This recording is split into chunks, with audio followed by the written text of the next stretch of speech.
And here is the Writer's Almanac for Saturday, the 24th of February, 2018. Claudio Monteverdi's L'Orfeo received its premiere on this date, 1607, in Mantua, Italy, the first fully developed opera, story of Orpheus who descends into Hades to retrieve his dead wife, Eurydice.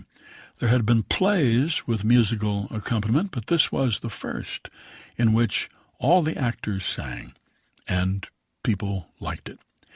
It's the birthday of Wilhelm Grimm, born in Hanau, Germany, 1786, who with his brother Jakob collected oral folk tales and published them in 1812, many of them very dark and violent, which, once the brothers Grimm realized children were reading their book, they began adapting the tales to make them softer and sweeter, including Snow White, Cinderella, Little Red Riding Hood, Sleeping Beauty, a great boon to the Walt Disney Corporation.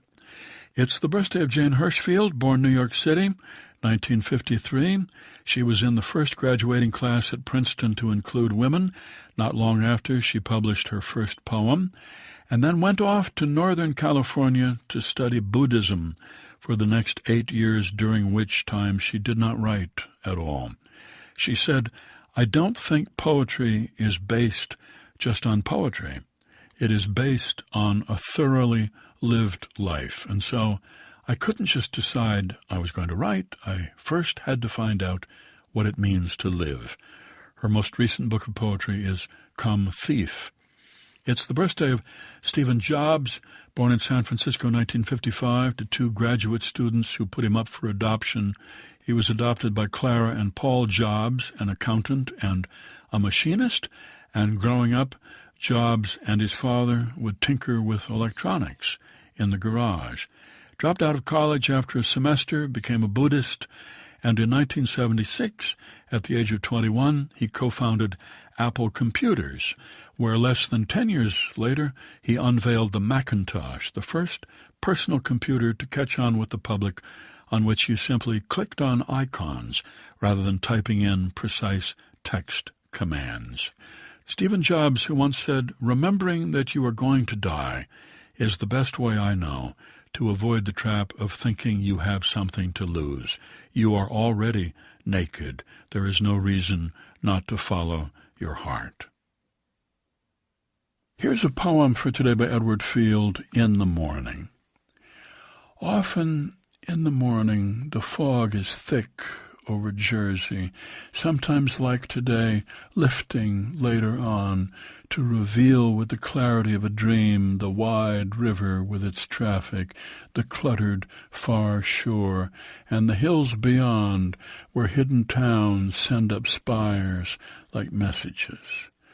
The river is never terribly obscured, even when the land beyond is absolutely white, and I can see the ferry leave the shore with a load of commuters like refugees from a land where faces have no face and bodies only exist if you put your arms around them.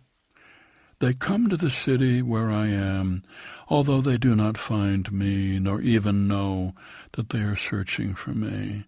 And as the morning progresses with its growing clarity, there is a world over there, after all.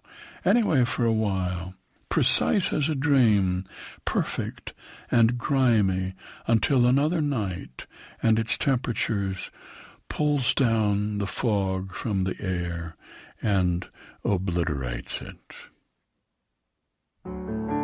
In the Morning, a poem by Edward Field from Stand Up Friend with Me, published by Grove Press and used by permission here on the Writer's Almanac, supported by Progressive Insurance with its Apron Project, celebrating progress and the people that make it happen.